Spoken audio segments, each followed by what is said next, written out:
Tudo bom, pessoal? Bem-vindos aqui ao canal. No YouTube é Mariana Varles, no Instagram é Integrare Saúde Emocional. Como a gente tinha falado no episódio sobre ansiedade na pandemia, tá? Um dos pilares da psicologia positiva é o sentimento de gratidão. Então hoje a gente vai ter o privilégio de conversar com esse cidadão que faz parte da cena brasileira desde 1970 ou antes. Ele vai contar, vai especificar para nós. E ele vai contar um pouco das escolhas que ele fez, do sentimento de gratidão que ele tem por algumas escolhas que ele fez, para nos inspirar. Ele é professor, ele é advogado e ele é ex-ministro da Justiça do Brasil. Professor, muito obrigada por conversar com o canal da Integrare e com a gente no YouTube. A gente quer conhecer um pouco assim como é que foi essa longa caminhada e quais foram as escolhas mais felizes e por quê. Bom, Mariana, é um prazer estar conversando com você, é um prazer estar no seu canal, no Integrare, e cumprimentá-la pela perspectiva que tem tomado no sentido da promoção da psicologia positiva, no sentido, portanto, de fazer com que as pessoas se iluminem para uma trajetória mais feliz de vida. E se eu posso colaborar com essa perspectiva, é contando um pouco o sentido que dei à minha existência. Eu tinha um desafio muito grande pela frente. O meu pai era um professor eminente, com uma participação na vida intelectual brasileira muito significativa, professor catedrático na Faculdade de Direito, jurista, parecerista, que depois veio a, inclusive, coordenar a elaboração do Código Civil. Mas eu, jovem, né, com 17, 18 anos, tinha o desafio de não ser filho de Miguel Reale. Sim, sem dúvida. E era um desafio porque o que é fundamental para a felicidade é a autonomia. Sem que dúvida. É fundamental é você ser o dono das suas decisões e o proprietário do seu sucesso.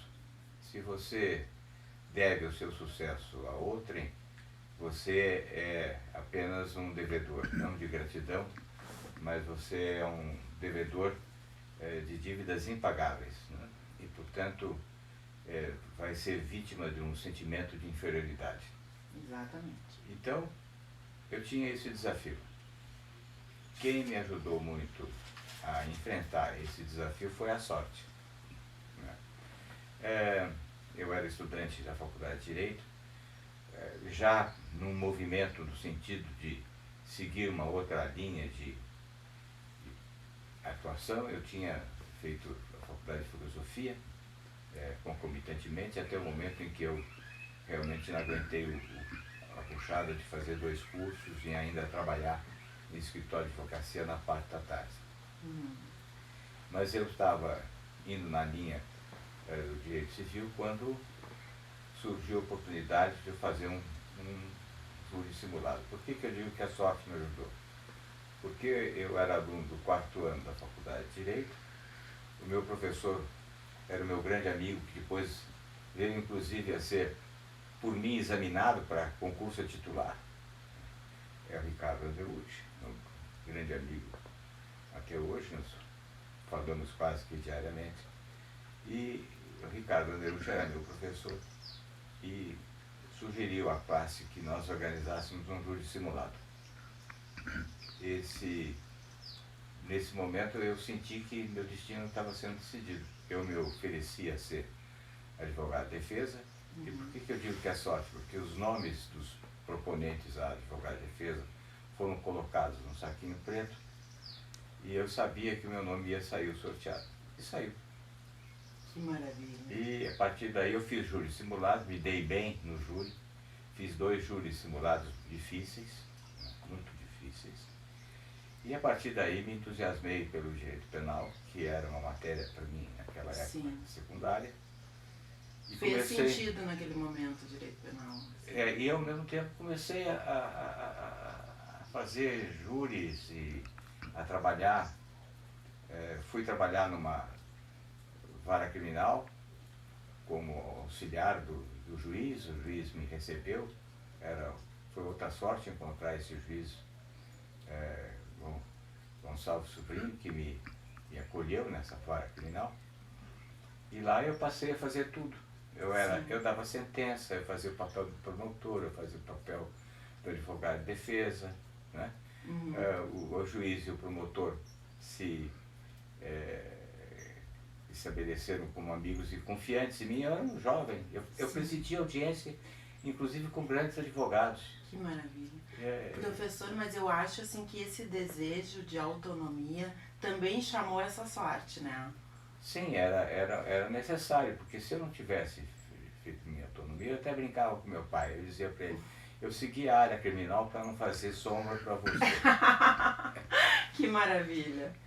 E ele ficou muito feliz que eu não fizesse sombra para ele. Sim, pois porque são duas mentes brilhantes, né? Não, e teve um aspecto muito importante. Meu pai tinha uma posição ideológica, política, de muita rigidez, e de uma formação própria de quem era jovem nos anos 30, de muitas regras, de muita etiqueta, de muita disciplina. Sim. E o que eu digo, sempre faltou ao meu pai bar, ele nunca frequentou bar, boteco.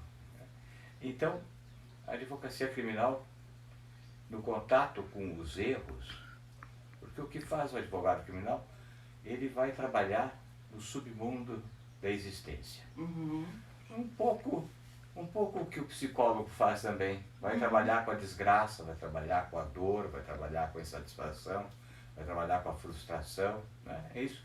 Sim. Isso que o psicólogo faz. Ele não trabalha com a idealização. Ele trabalha com as pobrezas da existência, né? No plano psíquico, no plano da insatisfação.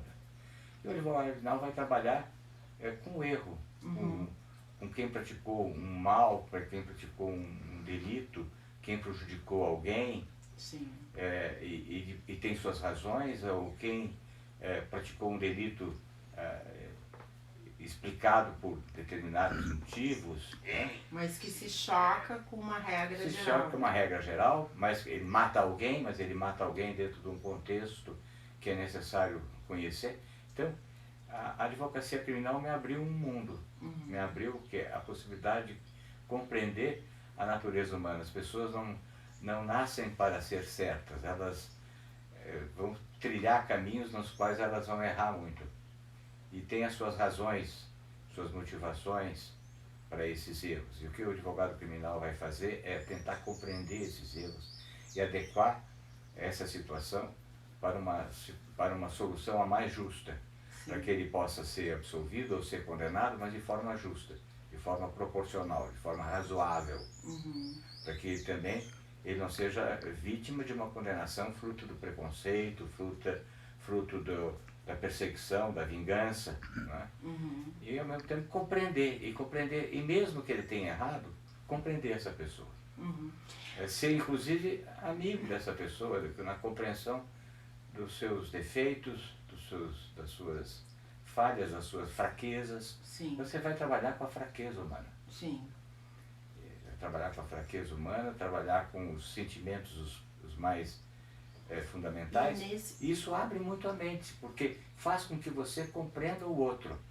Isso significa o quê? Isso significa a possibilidade, ao compreender o outro, de ter uma perspectiva democrática, de empatia e de luta pelos direitos daqueles que são desassistidos.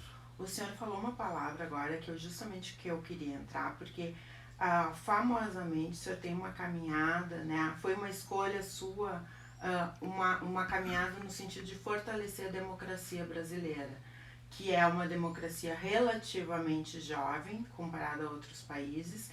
Então eu queria lhe perguntar isso porque no último episódio do canal no YouTube, nós falamos um pouquinho do professor Humberto Maturana, do conceito de autopoiese, onde ele faz uma afirmação muito importante que eu queria que o senhor comentasse e linkasse com a sua trajetória.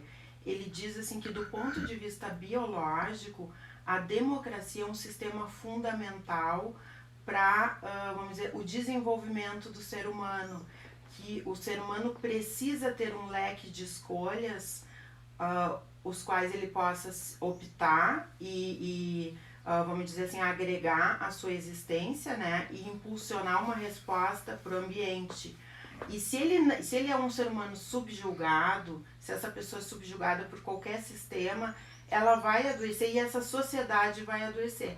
Então, nesse sentido que eu queria que o senhor nos contasse um pouquinho. Na verdade, a democracia viabiliza que cada um possa fazer o desenvolvimento livre da sua personalidade. Exatamente. Então, não submete a pessoa a constrangimentos, a limitações na sua capacidade de expressão. Perfeito. Seja a expressão de pensamento, seja a sua expressão artística, seja na expressão das suas tendências, das suas vontades, seja na manifestação da sua orientação sexual, seja com relação às suas ideias de organização da sociedade. A democracia viabiliza que cada um encontre a felicidade sem constrangimento, ou seja, não há uma ameaça, não há uma obrigatoriedade de ser assim.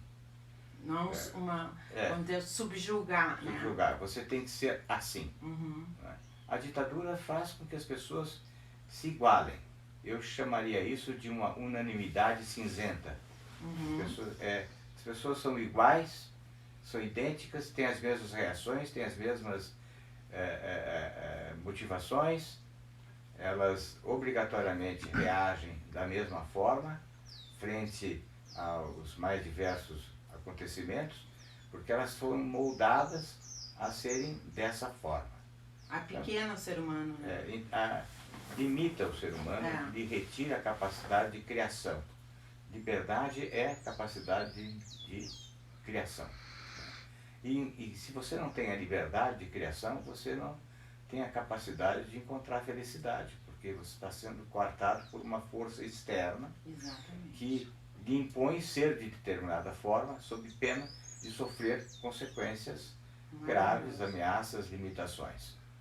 Então, acho que a advocacia criminal abriu para mim a perspectiva de conhecer, de compreender o ser humano nas suas fraquezas mais significativas, uhum. Né? E ao mesmo tempo permitiu que eu tivesse uma compreensão da importância dos direitos humanos, da compreensão da liberdade, da proteção da liberdade, de que cada um consiga ser digno e formar o seu universo, seu próprio universo. Né? Bom, isso se deu no momento que eu nós estávamos entrando num instante mais tenebroso da vida política brasileira. Eu me formei em 1967, portanto, essa descoberta desse universo tão amplo dos direitos humanos e da importância da democracia para o desenvolvimento pessoal e do desenvolvimento coletivo se deu nesse momento de grande constrição da vida política brasileira, que foi o Ato Institucional número 5, de dezembro de 1968. E aí começa uma luta. E o senhor fez uma escolha nesse momento. E aí né? eu tive a oportunidade também, aí, gratidão, eu conheci os advogados criminais naquele instante formavam uma espécie de clube, uhum. um clube que quase que era um clube do Bolinha, tinha poucas mulheres naquela época nesse grupo. E desse grupo faziam parte advogados importantes, como o Zé Carlos Dias, o Newton Silva Júnior, o Márcio Tomás Bastos. E foi esse grupo que formou, digamos, os jovens advogados que lutavam contra a ditadura. E por essa convivência, eu entrei nos órgãos de classe. Eu vim a participar, seja da Ordem dos Advogados, seja da Associação dos Advogados. Né? Da Ordem como conselheiro da Seccional de São Paulo, mas conselheiro da Associação dos Advogados também, da qual eu vim a ser presidente, inclusive, muito moço, né? Com 32 anos. Já se colocou naturalmente numa posição de liderança, né? Eu vim a ser presidente da associação e nessa oportunidade, aproveitando ser presidente da associação, dei à associação, que é fundamentalmente uma instituição de prestação de serviços, também um papel político-institucional, de participação na vida política, contribuição para reformas da Constituição, a análise dos projetos de lei, lutando pela retorno, pela revogação do ato institucional número 5, lutando pela revogação da proibição de habeas corpus, né? E propondo novas soluções políticas e institucionais, estruturais, né? Ao mesmo tempo dando palco a políticos importantes como um Paulo Brossard, um Teotônio Vilela, que vieram falar na Associação dos Advogados, participando da elaboração da Carta aos Brasileiros de 1977, que foi um momento... Eu era presidente da Associação dos Advogados e tive participação no lançamento da Carta aos Brasileiros. Então tinha um significado, tudo isso estava dentro de uma linha de orientação que me levou, depois da participação nos órgãos de classe, né, a ter uma participação efetiva política no então MDB, me unindo muito, né, a figuras ilustres da época e que fazem tanta falta, como Mário Covas, Ulisses Guimarães, Franco Montoro. Entrei na política partidária e, entrando na política partidária, me afastei da política de classe. Então era uma destinação que tinha uma linha só, tinha um fio condutor, né? Havia um fio condutor nesse processo. E hoje não se vê a existência desse fio condutor e não se vê a existência de figuras políticas de relevo, pessoas que possam nos inspirar. Exatamente. Então, não há pessoas que possam inspirar os jovens de hoje. Em quem o jovem vai se inspirar?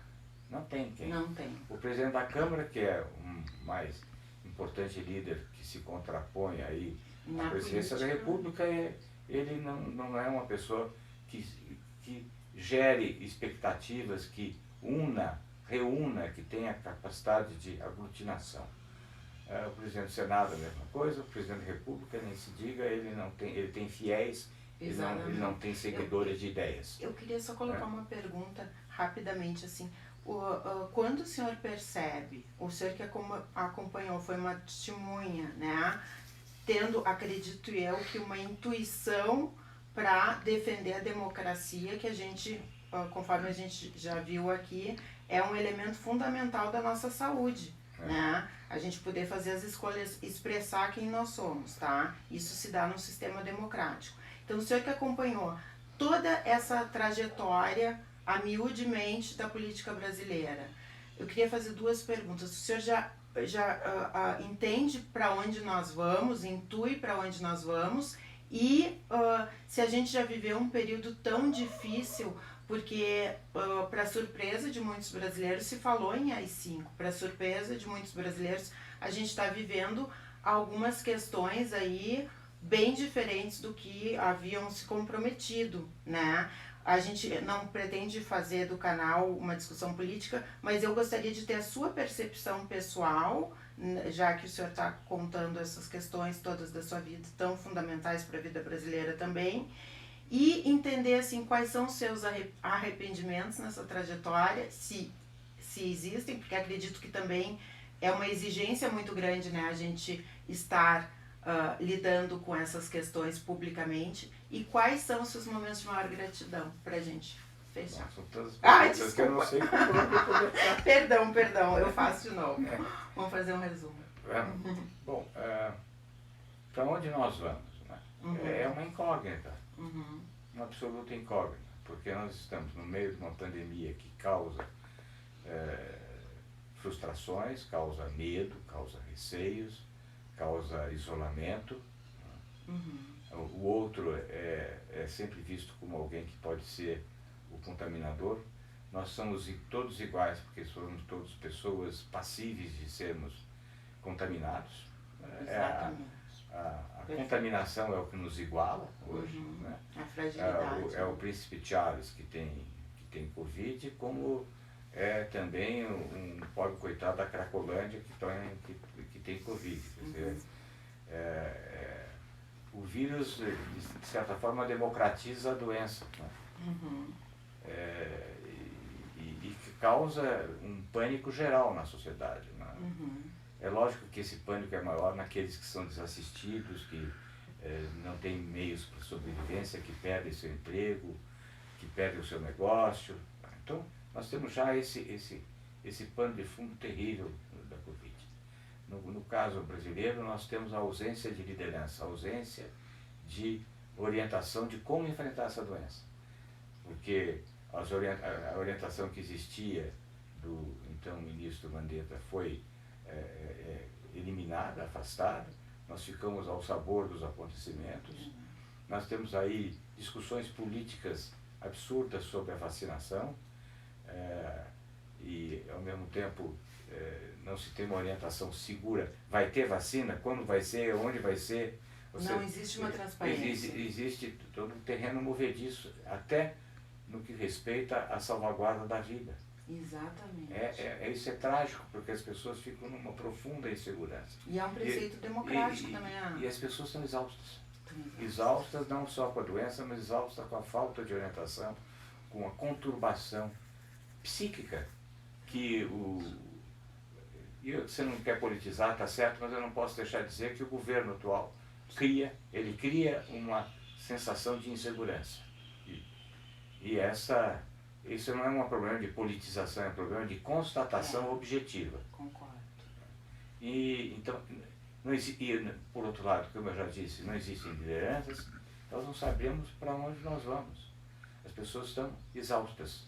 É sempre mais desespero que é criado pelas autoridades na afronta aos sentimentos mais puros das pessoas, que é o medo da morte, né? E para transformar a morte numa piada e chamar de maricas quem tem receio de ser contaminado. Então nós não sabemos para onde nós vamos, nós somos desarvorados. Além disso, existem evidentemente frustrações pessoais que eu posso ter tido ao longo da vida. Eu tive a oportunidade de fazer também uma vida acadêmica, uma vida de produção legislativa e tudo mais, mas creio que a minha geração ficou devendo alguma coisa. Nós fizemos essa movimentação toda de restauração da democracia e tal, e é a pergunta que cabe fazer e que muitos de nós faz. Né? Aonde nós erramos? Sim. Aonde nós nos perdemos? Aonde nós nos perdemos? Né? Eu creio que a Constituição de 88, da qual eu participei muito ativamente como assessor especial do presidente Ulisses Guimarães, outro homem extraordinariamente importante na vida política brasileira. O cemitério acompanha a vida política brasileira, ele sempre ceifa as vidas nos momentos errados. Sabe aonde a Constituição de 1988, ela foi feita com o retrovisor, olhando para o retrovisor, olhando para o passado e não olhando muito para o futuro, porque havia todo um ressentimento dos anos da ditadura. Tanto que ela teve que ser modificada, alterada tantas vezes, vive tendo que se viver reformas estruturais, reforma política, é aquela que nunca foi feita. Eu acho que onde nós erramos foi na falta de estruturação política do país. A Constituição de 1988 já por corrupção. A corrupção é um malefício que está inserido na vida brasileira, levou ao presidencialismo. Eu falo corrupção por quê? Porque o presidencialismo surge na Constituinte de 1988, no final da Constituinte. A Constituinte o tempo inteiro era parlamentarista. A Constituinte adota em 22 de março, eu não me esqueço nunca esse dia, 22 de março de 1988, adota o presidencialismo. Foi um momento triste. No dia seguinte houve uma grande ressaca moral, a Constituinte não se reuniu. Por quê? Porque todos, grande parte, né? Todos não, mas grande parte se vendeu ao Sarney, através do seu ministro das Comunicações, o Brasil para o Carlos Magalhães, né? que cooptou constituintes para votar o presidencialismo com a doação de licenças de rádio e televisão. E formou-se um presidencialismo de coalizão, que é um presidencialismo de cooptação que viabiliza o mensalão, viabiliza o petrolão, viabiliza todos os malefícios que caracterizam a vida política. A democracia. E acabou com a democracia e causou uma descrença na democracia, uma descrença nos partidos políticos, uma descrença na democracia, uma descrença nos homens políticos, a ponto de vir a vencer, como venceu na última eleição, a antipolítica. Volta um pouco a política agora, porque o governo atual mostrou que a antipolítica é a política no seu pior sentido, mas volta a política mais tradicional, mas as estruturas políticas partidárias no Brasil, no presidencialismo. E não há um ideário, não existe programas. Então, acho que onde se errou?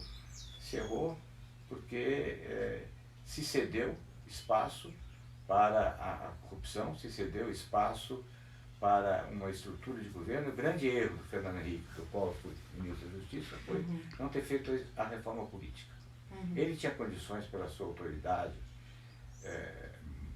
como homem intelectual, como político, como líder também da redemocratização, de modificar a Constituição, não só na parte econômica como ele fez, mas na parte da estrutura política.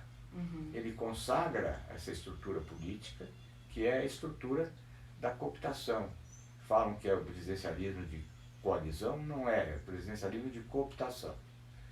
E que é a destruição, é o dinheiro, é a vantagem, é o benefício dado ao deputado de qualquer forma, seja por emendas, as emendas que são emendas para construir a ponte no município de Itacoaí da Serra, sei lá o quê, vai lá, é uma forma de comprar. Então, onde nós erramos? Erramos nisso. Erramos também, acho que um grande erro foi não ter se apercebido do que estava acontecendo no Brasil, um processo de pauperização crescente das grandes cidades. O Brasil se urbanizou de uma forma muito rápida, extremamente rápida, e não nos preparamos para receber essa população pobre nas grandes cidades. Surge a violência, surge o desespero das vidas mal vividas, das vidas mal vividas. Eu chamo de vida mal vivida a vida de quem mora na periferia e toma um ônibus que demora 2 a 3 horas para chegar no emprego.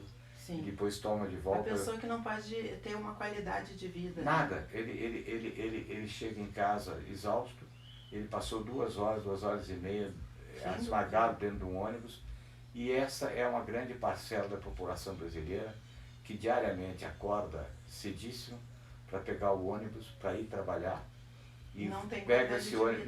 Ele não tem qualidade de vida. Não desfruta. E se você chega numa periferia, então onde nós erramos, não se tomaram medidas para dar condições de existência na periferia das cidades. A pessoa não tem. Perfeito. Não tem uma árvore. Sim. Não tem um divertimento, não tem uma praça, não tem um esporte, não tem nada não tem nada culturalmente significativo. O único ponto de socialidade que existe na periferia da grande cidade é o boteco. E 80% dos homicídios ocorrem dentro ou nas proximidades de um boteco. Então, você me perguntou onde nós erramos. Nós erramos porque não demos a devida atenção para essa realidade que estava se formando. Não é? Porque não fizemos uma reforma política. Nós temos que fazer a nossa meia-culpa. Se eu não fizer a minha meia-culpa, eu não posso ter felicidade. Porque se eu tento ser feliz omitindo meus erros, eu estou falseando a mim mesmo, eu estou mentindo. Não é? E nada pior para a felicidade do que a vida artificial, a mentira. A mentira a autenticidade é a vida feliz, por mais dura que ela seja. Mentir é, sem dúvida nenhuma, disfarçar, enganar-se a si próprio. Mas ninguém consegue enganar-se a si próprio a ponto de estar convencido de que o que ele está enganando está certo. Tá? Exatamente, perfeito. Professor, que aula. Eu quero também, assim, só para a gente encerrar, que o senhor conte um pouco desse livro que está sendo lançado, que é uma cereja nesse bolo de tanta história, de tanta cultura. Conversar com o senhor é sempre uma aula incrível, um privilégio enorme, e o senhor lançou um livro onde o senhor diz que vale a pena viver. Lógico. Eu acho que a vida tem que ser levada com leveza, tem que ser levada com um pouco de ironia, né? Tem que ser levada com brincadeira. Né? Às vezes eu faço brincadeira demais, né? Mas as pessoas, passo a ideia de ser uma pessoa muito séria. Eu não quero ser sério, mas passa essa imagem. E nesse livro eu digo que a vida é como se fosse uma corrida de obstáculos, numa pista em zigue-zague, com pedras no caminho. Tá? Perfeito. Mas que apesar disso tudo, é muito divertido viver. Sabe, porque o problema todo está em você ficar observando os outros. E você observa os outros e começa a achar graça nas reações dos outros. Né? Começa a achar que é divertido. É pegar um pouco, né, qual a forma de ser do outro e tentar encontrar as razões, os motivos das suas condutas. E tudo fica engraçado. Sim. Porque na verdade nós estamos num palco. Né? Perfeito. Nós estamos aqui nos divertindo. Né? E a plateia pode estar percebendo que nós estamos sendo palhaços, né? Esse relato é maravilhoso. Como é que é o título do livro para quem quiser? Chama Confrontos. Confrontos. Bom, eu vou dar um spoiler. Eu já li e é maravilhoso. Acho que é um privilégio a gente poder ler uma obra assim, de uma pessoa que tem tanta vivência da vida pública brasileira, que é praticamente uma enciclopédia. É um livro de contos que passa sempre para viver as circunstâncias mais inusitadas das pessoas, né? E tem um fim sempre inesperado. Um dos contos eu digo que até o personagem que queria, eu posso contar isso, queria suicidar, acaba desistindo do suicídio, porque surge a Covid e a morte deixa de ser um acontecimento particular, passa a ser um acontecimento muito coletivo, e não vale a pena suicidar, né? Porque afinal de contas o suicídio deveria ser um acontecimento a ser reconhecido, ser chorado. Sim, mas era mais uma morte no meio de tantas. Ele desiste de suicidar, foi um benefício da Covid, ele acaba não se suicidando, porque perde o glamour. Nem a morte não teria nenhum glamour. Ai, maravilhoso. Muito obrigada, professor. Eu que agradeço. Muito obrigada para quem acompanhou. Semana que vem tem mais. Obrigada. Obrigada, professor. Que privilégio. Obrigado. Deu? Vendeu o livro. Que aula maravilhosa.